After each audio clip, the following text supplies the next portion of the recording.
नहैला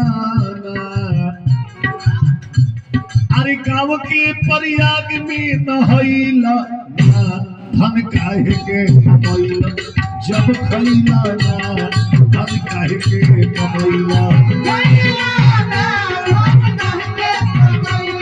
जब खैला धन काहे के कमैला खैला धन काहे के कमैला खैला धन काहे के कमैला। प्रेम से बोली वृंदावन बिहारी लाल की जय। आरती दिखाई बाबा।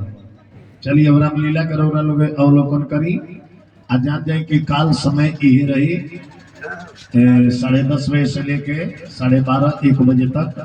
अब काले हमने के रात में जो चलिए भैया परसों से कार्यक्रम 2 बजे से प्रारंभ हुई। खड़ा हो जाए सब भगवान की आरती में खड़ा हो जाए।